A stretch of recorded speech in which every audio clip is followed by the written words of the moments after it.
श्रीमती मीनाक्षी लेखी।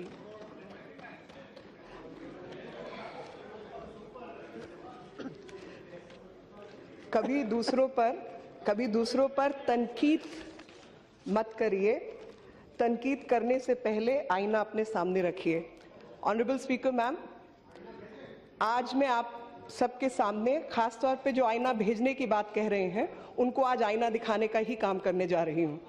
और जब मोहम्मद सलीम साहब ने आज जो कुछ वाकया इस संसद में हुआ, ठीक उसी तरीके की डिबेट देश में शुरू की जा रही है।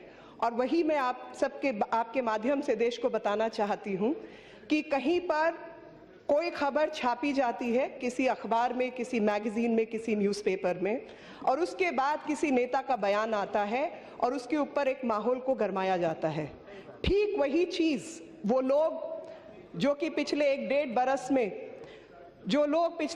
बरस में किसी चीज़ के बिना घूम रहे हैं, जिनके रहते उनके हाथ में सब कुछ होता था, ज़माना उनका होता था, और इसी वजह से लोकतांत्रिक तरीके से जीती हुई सरकार के प्रति असहिष्णुता इनके मन में है, और वही असहिष्णुता का माहौल इस देश में बना रहे हैं। और ये बातें तथ्यों से साबित होती हैं, क्योंकि मेरे जैसे लोग तथ्यों से हटकर रेटरिक में नहीं बोलते। और तथ्य जो हैं वो मैं आपके समक्ष रखना चाहती हूँ।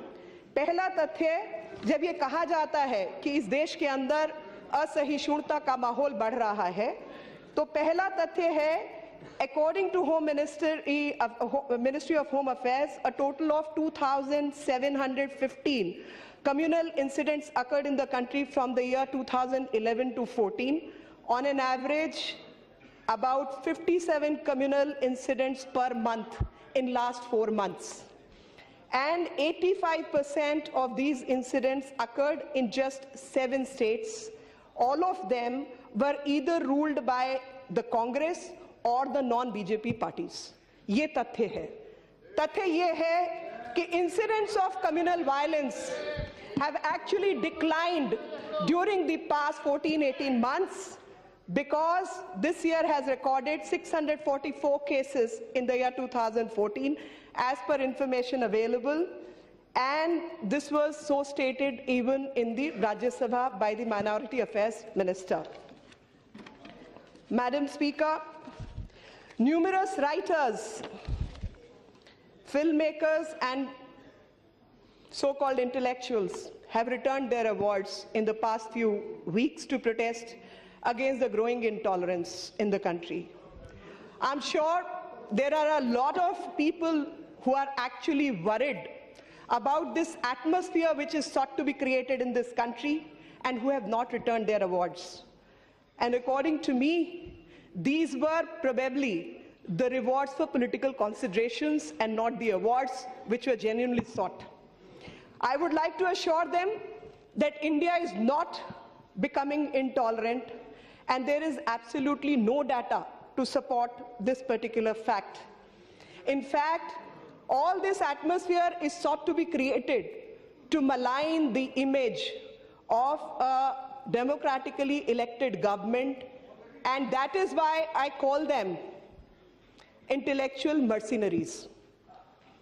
They are intellectual mercenaries because they are not concerned about how they are tarnishing the image, how they are affecting the relationships between communities, and how India needs to progress and get ahead on the ground of poverty and fight against poverty.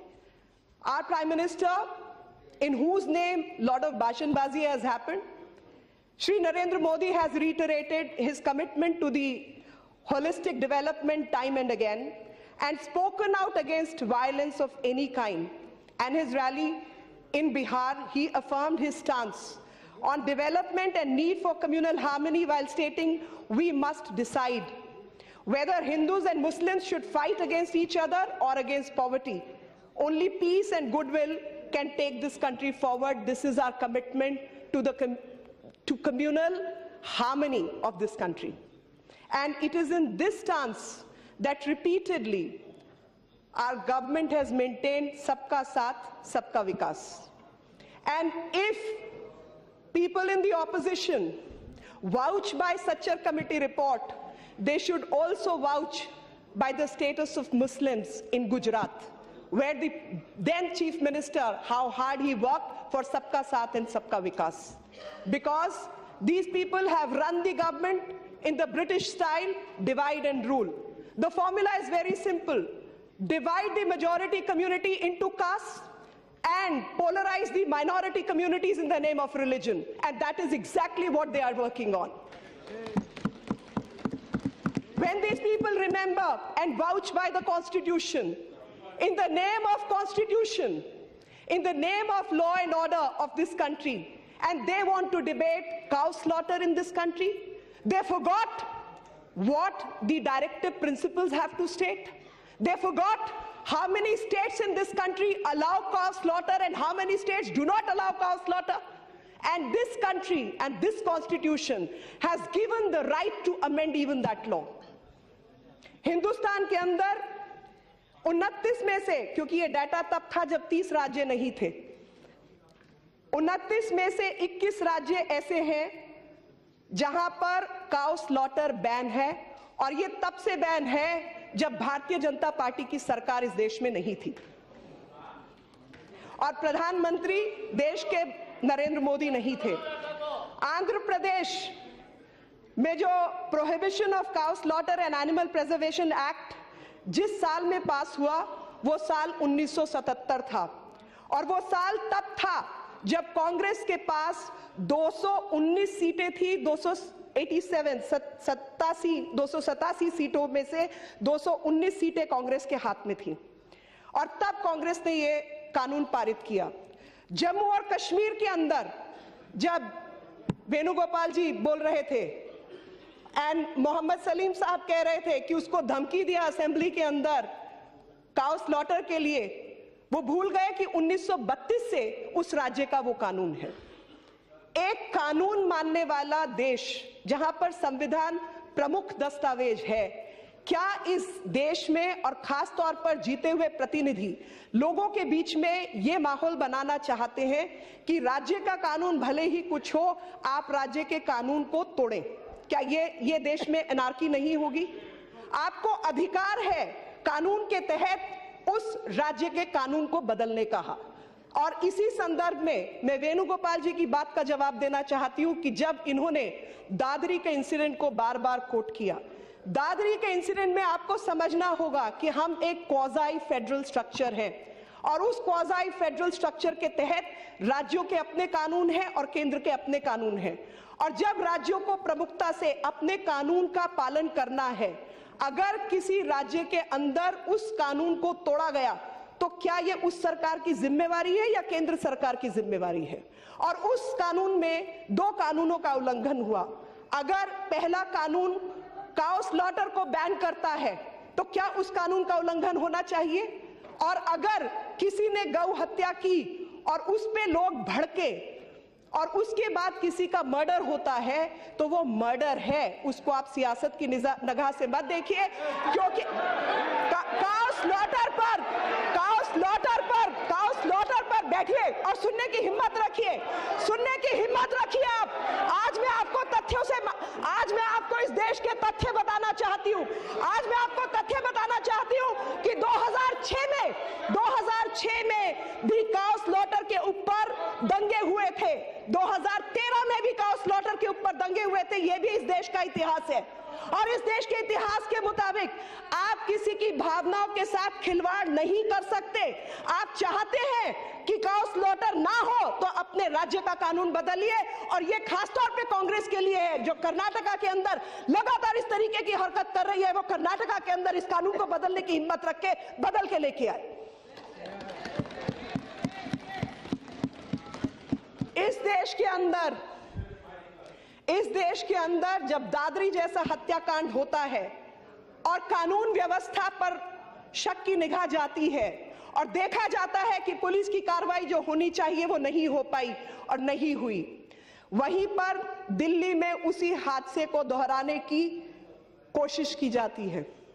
और Kerala house का incident जो बार बार coat किया, तो मैं बताना चाहती हूं, Kerala house कोई डिप्लोमैटिक एन्क्लेव नहीं है, वो कोई और राज्य नहीं है, वो भारत के एक राज्य का हाउस है। और उसके मेन्यू के ऊपर बीफ लिखा गया था और बीफ के अंदर ये तय होगा कि वो बीफ है, गाय का मांस है, किसी और का मांस है, सिर्फ एक फॉरेंसिक जांच के बाद। और जब वेणुगोपाल जी ने कोट किया, बैठिए साहब, आज आप सुन के जाइएगा, आज आप अपनी सहिष्णुता दिखाइए, आज आप सहिष्णुता दिखाएंगे। देश आपको भी देख रहा है, देश आपको भी देख रहा है और मुझे भी देख रहा है। आप बैठिए और सुनिए, और सुनिए। Cattle prohibition of cattle slaughter act की जब आप बात करते हैं, prohibition of cattle slaughter act की जब बात करते हैं, तो आप आईपीसी और सीआरपीसी को नहीं छोड़ सकते। आईपीसी और सीआरपीसी को नहीं छोड़ सकते, क्योंकि आईपीसी के तहत कोई भी ऐसी दुर्घटना जिसमें कानून व्यवस्था का उल्लंघन हो सकता है, प्रिवेंटिव कस्टडी तक में लेने का पुलिस का अधिकार है, और उसका अधिकार कैटल प्रोहिबिशन एक्ट नहीं छीन सकता। आईपीसी और सीआरपीसी के माध्यम से पुलिस ने कार्रवाई की, वो सही कार्रवाई थी, क्योंकि अगर पुलिस वो कार्रवाई नहीं करती तो दादरी जैसी दुर्घटना इस राज्य में होती। और साथ ही ये राज्य का कानून था। जब राज्य के मुख्यमंत्री इस पर राजनीति करते हैं, तो मैं उनको कहती हूं कि अगर इस कानून से आपत्ति है तो इस कानून को बदल के दिखाइए, आप कानून को बदलिए। ये राज्य, ये देश कानून से चलता है, ये देश राज्यों के अधिकार से चलता है, और ये देश केंद्र के अधिकारों से चलता है।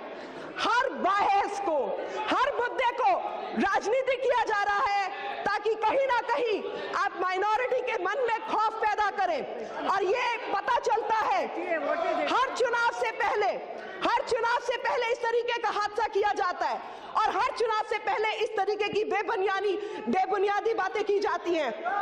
और Kerala, madam, Kerala,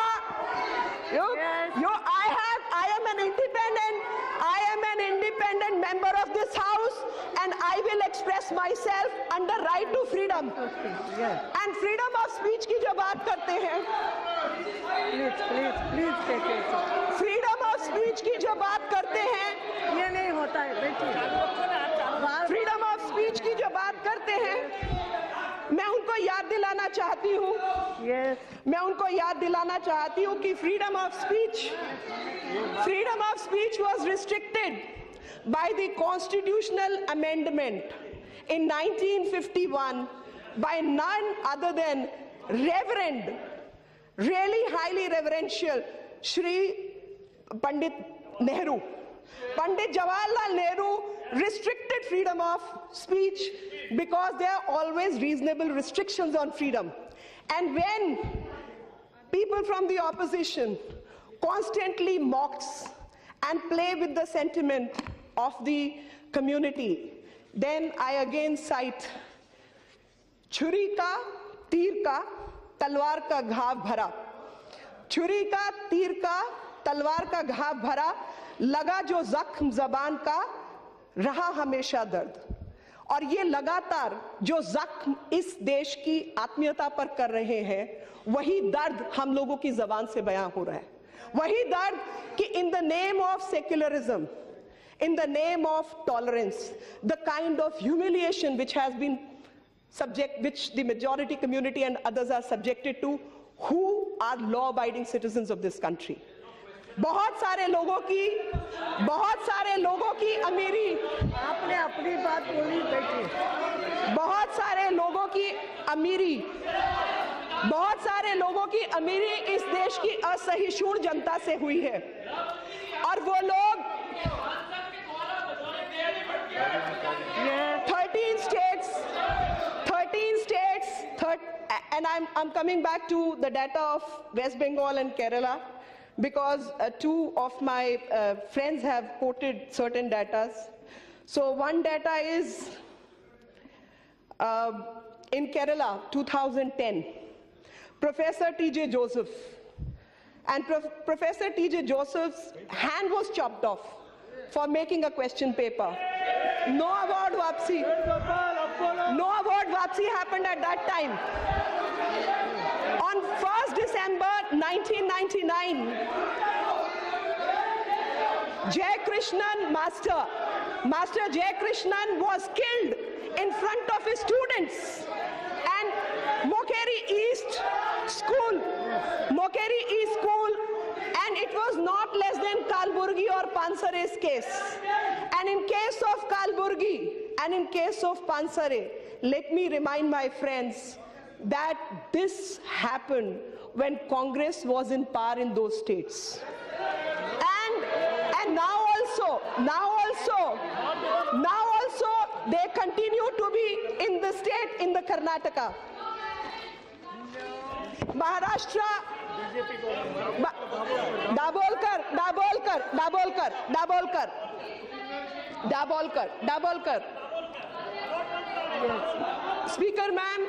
Speaker ma'am, Award Wapsi Brigade never actually saw the point. And the point is exactly opposite of what they are protesting for. Be it the carnage of Sikhs in 1984, Nellie, Meerut, Hashimpura, and the list goes on. Bhagalpur, Malyana, I can just go on. I can just go on and on. Muzaffarnagar, recently, large scale of communal violence has been engineered by the non-BJP governments. And the Congress, the left and the Samajwadi and all others are very, very tolerant to all these incidents.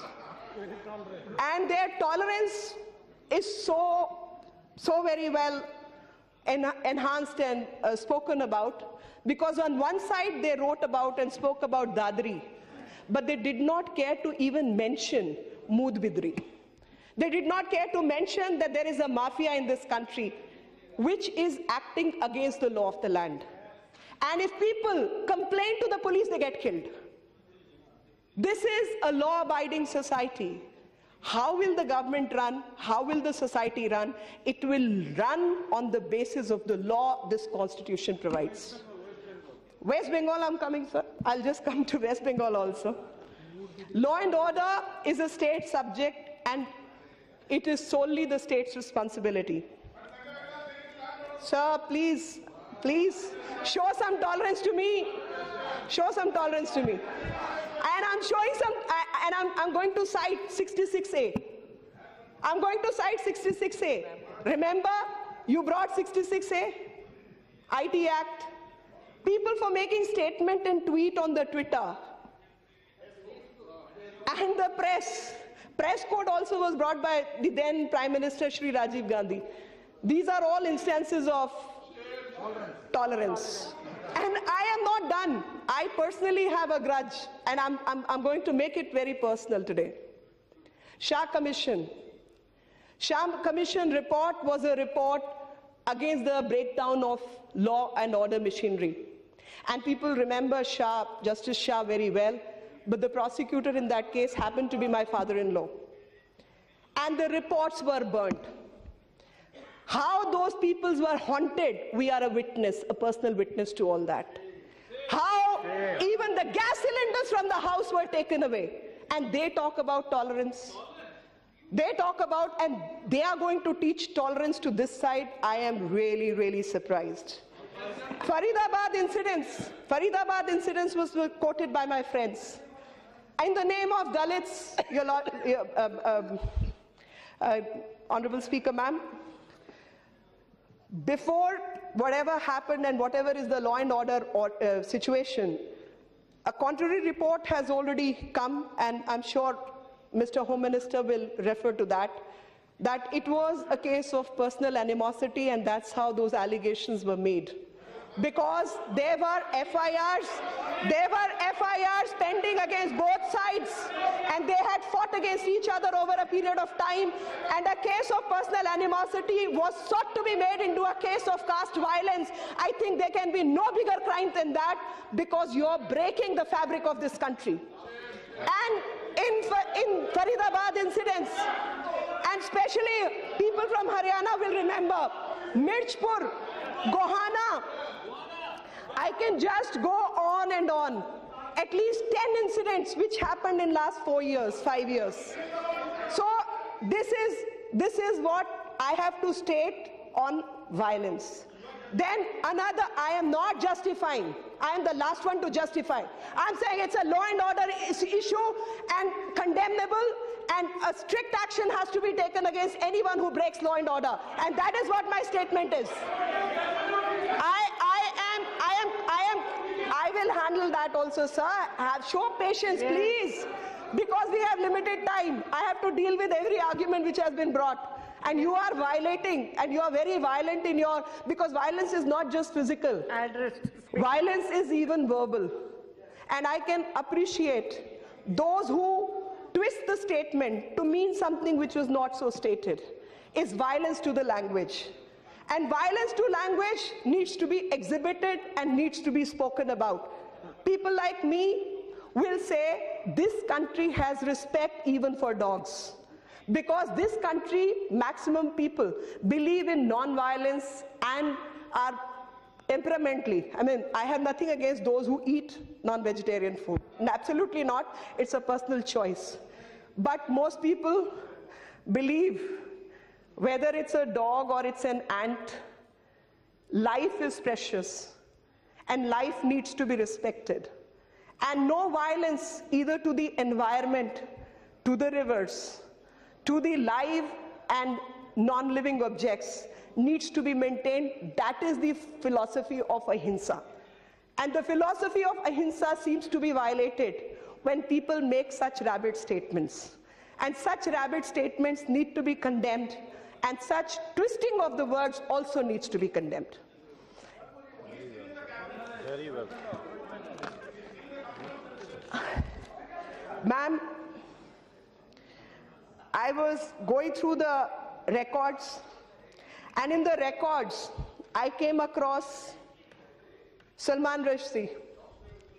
Some words have been spoken about Salman Rushdie. The banning happened in 80s. Who was in power, I need not say. And in 2012, Rushdie was not even allowed to appear in a video conference. In Jaipur.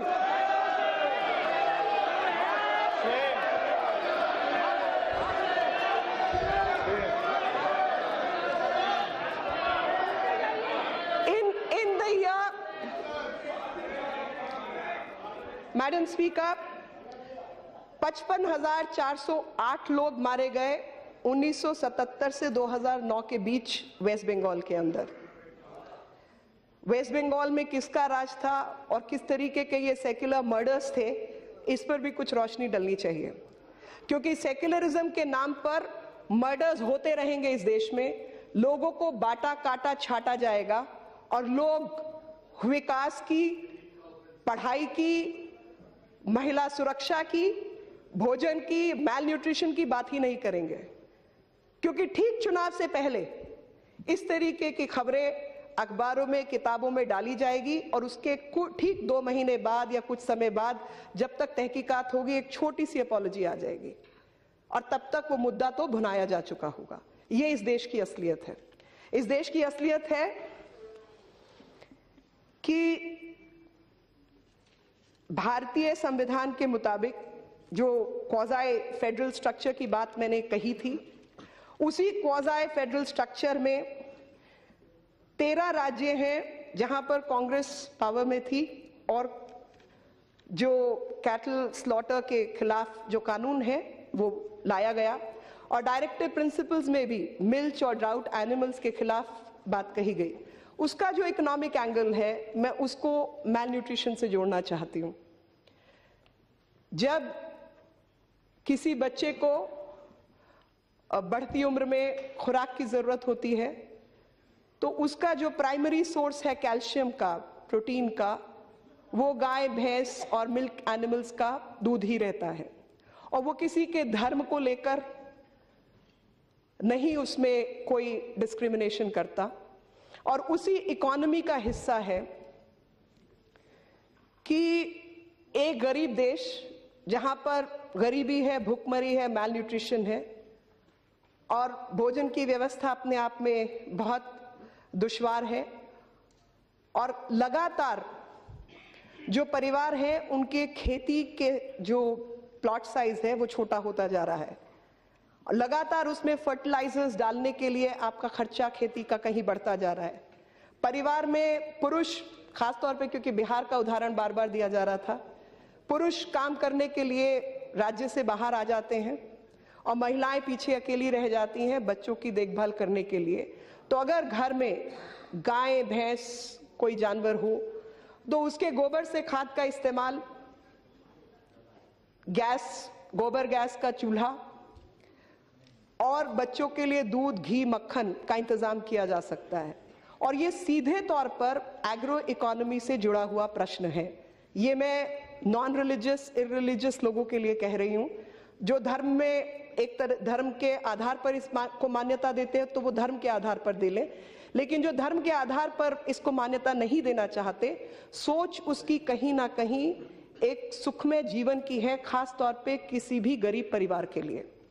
और उसी से जुड़ा हुआ मुद्दा है कि directive principles of state policy, क्योंकि जब संविधान पर भाषण हुआ तो लगातार डायरेक्टिव प्रिंसिपल का जिक्र इस सदन में हुआ और कहा गया कि किस तरीके से वो विजन का डॉक्यूमेंट है कि राज्य को इस दिशा में आगे बढ़ना है। वो कामयाब हो या ना हो, लेकिन इस दिशा में हमको आगे बढ़ना है। और काउस, मिल्क एनिमल्स के खिलाफ जो आवाज है वो हमारे संविधान के डायरेक्टिव प्रिंसिपल्स में कही गई है। उसी प्रकार से किसी भी व्यक्ति की मृत्यु को अगर उसकी धर्म या कम्युनिटी की निगाह से देखा जाता है तो वो बहुत ही serious law and order issue है, और मैं चाहती हूं कि ये सदन इस बात को बहुत गंभीरता से सुने और फेलियर्स को कभी भी कोशिश ना करे कवर करने की। कानून व्यवस्था का उल्लंघन किसी भी ऐसे राज्य के लिए जो धर्म और संविधान में विश्वास रखता है, वो किसी भी देश के लिए सबसे गलत होगा। अगर असहिष्णु माहौल है तो मैं इस बात से सहमत हूं कि वो असहिष्णु माहौल वहां पर मौजूद है जो भारत के बहुत नजदीक के कई ऐसे देश हैं जो कभी भारत का हिस्सा थे। वहां पर चाहे वो अल्पसंख्यकों की गिरता हुआ स्तर हो या संख्या हो, वही अपने आप में बताएगा कि भारत किस तरीके से सहिष्णु मुल्क है, देश है, जिसने लगातार इन बातों को एक साथ रखा। चाहे वो पाकिस्तान का उदाहरण दिया, अफगानिस्तान का उदाहरण दिया, बांग्लादेश का उदाहरण दिया, ये तमाम उदाहरण बिल्कुल सही उदाहरण है। और मैं एक और बात का जिक्र करना चाहती हूं, और वो जिक्र है इस देश की मान्यताओं का, अस्मिताओं का। और जब संविधान की बात हुई तो जिक्र में आया कि संविधान जो है वो उसकी शुरुआत होती है आजादी की लड़ाई से, और कहीं ना कहीं आजादी की लड़ाई उसमें रिफ्लेक्ट होती है। मेरा ये मानना है कि इस देश का इतिहास बहुत पुराना है, और इस देश का इतिहास 1200 वर्षों से भी अधिक पुराना है। और इस देश के इतिहास में एक परंपरा थी, और वो परंपरा थी कि जब भी राज्याभिषेक होता था तो जो भी राजा बनता था वो मुकुट पहनने के वक्त ये कहता था, अहम अदंड दोषी, अदंड दोषी, अदंड दोषी, यानी मैं सबसे ऊपर हूं और मेरे से ऊपर कोई और नहीं है। 3 बार वो ऐसा कहता था। लेकिन जो पुरोहित होता था, राजपुरोहित, वो उसके सर में एक छोटा सा डंडा जिसको कहा जाता है, वो 3 बार मारता था और कहता था, धर्मदंड दोषी, धर्मदंड दोषी, धर्मदंड दोषी। यानी आप धर्म से ऊपर नहीं है और आप धर्म आपको भी कंट्रोल करेगा। इस संसद का धर्म यहां का संविधान है, और संविधान और कानून का उल्लंघन करना किसी भी राज्य के हित में नहीं हो सकता।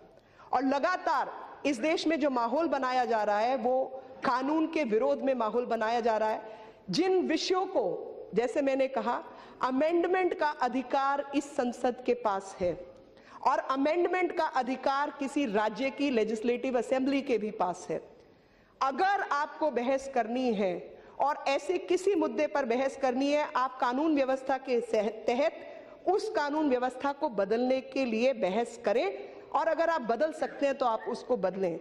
लिटरेचर फेस्टिवल्स में जो लोग जाकर इस पर भाषण करते हैं, उनसे मेरा आग्रह रहेगा कि वो अपने राज्यों को, जो उनकी पार्टी द्वारा शासित राज्य हैं, उनको आदेश करें कानून व्यवस्था को बदलने की।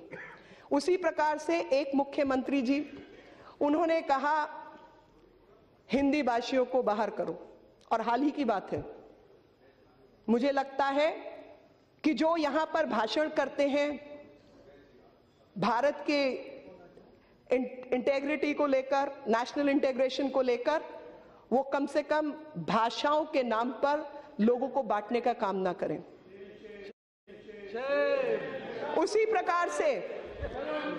प्रकार से बिहार का उदाहरण बार बार दिया गया। बिहार का जब उदाहरण बार बार दिया गया, बिहार का उदाहरण जब बार बार दिया गया तो बिहार के उदाहरण में बहारी शब्द का इस्तेमाल हुआ। मुझे लगता है एक भारतीय होने के नाते मैं भारतवर्ष में कहीं भी बहारी नहीं हूं, और क्योंकि मैं बहारी नहीं हूं, ऐसे अपशब्दों का इस्तेमाल करना ही संविधान के खिलाफ है। और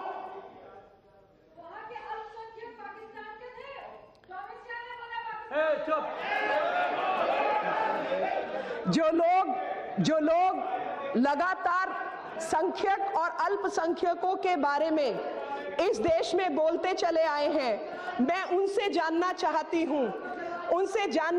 हूं कि अल्पसंख्यकों की आपने हालत क्या कर दी? क्या उन्हें आपने मुख्य धारा का हिस्सा बनने दिया?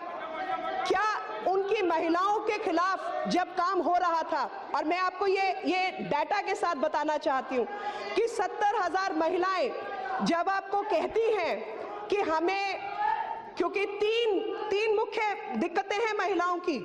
पहली दिक्कत है मेंटेनेंस की, दूसरी दिक्कत है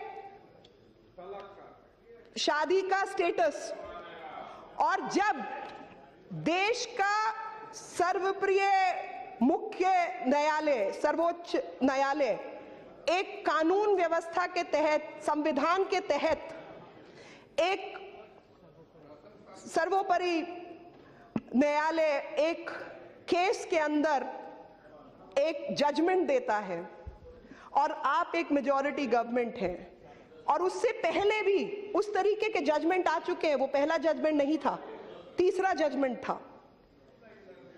ऐसे जजमेंट्स के बाद क्या इस संसद ने, जो उस समय थी, उसने देश के कानून को फेल नहीं किया?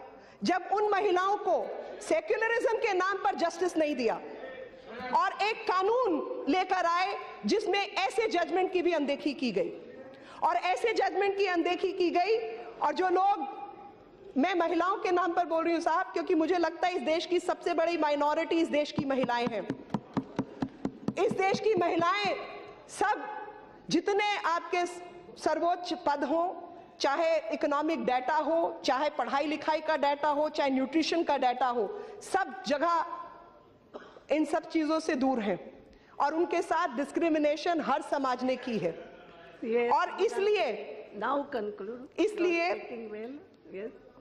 when it comes to freedom of expression, Honorable Speaker, ma'am, I would like to highlight the government has banned 35 books throughout the country between 1950 and 2014.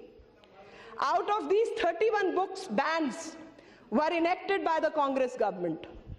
The only book banned after this government came to power was done on the orders of a Pune court. If the banning of the book is done to preserve harmony and public order, it will still be justified, but instances like banning M.O. Mathai's book, reminiscence of the Nehru age, Xavier Moro's Red Sari, Arthur Koestler's The Lotus and the Robert, Salman Rushdie's The Moor's Last Sigh show that some bands were inspired to preserve the image of dynasty, something that is purely an act of silencing criticism. So it may be available, but government did order banning, and Nehru by Fulpert was also banned, and I would want some people to read it. Opposition has clearly underestimated the acumen of this country, and if they believe that by creating rhetoric of intolerance, they will succeed in making this country intolerant, the answer is no.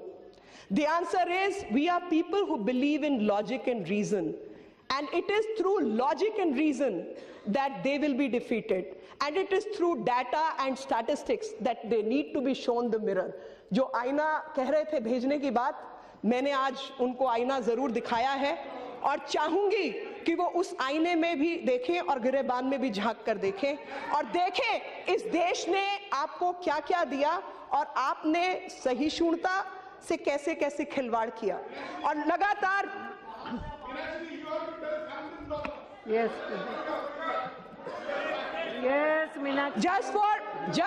just for securing political agendas of few things shall not be tolerated by Delhi और बिहार। दिल्ली का भी मैं आपको बताना चाहती हूँ, जो बिहार में दादरी के इंसिडेंट्स को लेकर हुआ, ठीक उसी प्रकार से दिल्ली के चुनाव के ठीक पहले चर्च अटैक शुरू किया गया, और जब तथ्य सामने आए तो सामने आया कि चर्च से अधिक मंदिरों पर अटैक हुए थे और मस्जिदों पर हुए थे। लेकिन इस तरीके की हरकतें लगातार देश के ताने बाने के साथ खिलवाड़ है, और यही बात मैं अपने भारत के देशवासियों को बताना चाहती हूं कि आप इस खिलवाड़ का शिकार ना हो, और इस खिलवाड़ का शिकार इसलिए ना हो क्योंकि अगर आप 80 और 90 के दशक को देखें तो आप पाएंगे कि 50,000 लोग 80 और 90 के दशक में पंजाब में मारे गए, और उस समय कौन सी सरकार थी आप सभी जानते हैं। अमृतसर के अंदर अभी हाल ही में सो-कॉल्ड सरबत खालसा का जलसा हुआ, और उस जलसे के अंदर स्टेज के ऊपर से खालिस्तान की मांग की गई। उस समय स्टेज पर कौन कौन लोग मौजूद थे, ये मैं जानना चाहती हूँ कांग्रेस के लोगों से। मैं जानना चाहती हूँ कि जब इस तरीके की हरकत हुई तो उनके प्रदेश के नेतृत्व ने साफ शब्दों में कहा कि इनके खिलाफ कोई एक्शन नहीं होगा। क्या इस देश में जो भाषण देते हैं नेशनल इंटीग्रेशन का, वो पूछेंगे नहीं अपने ऑफिस बेयरर से या एमएलए से कि आपके सामने जब खालिस्तान की मांग की गई तो आप वहां बैठे क्यों रहे और आपने उस जलसे में पार्टिसिपेट कैसे किया? इस देश ने खून देखा है, बहुत लोगों के बलिदान के बाद ये देश और ये आजादी हमें मिली है। और जब राजनीतिज्ञ इन सब विषयों से देश को भ्रमित करना चाहते हैं और राज्य के आधार पर इस पर रणनीति बनाना चाहते हैं, तो मैं उस राज्य की जनता से, इस देश के नागरिकों से, उन सब लोगों से जिनको संविधान और कानून में विश्वास है, कहूंगी कि हाथ जोड़कर करबद्ध आपसे विनती है कि कानून के तहत जो भी उस राज्य का नियम है, कृपया करके उसका पालन कीजिए या उस कानून को बदलने की हिम्मत रखिए। बहुत बहुत धन्यवाद। श्री दिनेश त्रिवेदी जी।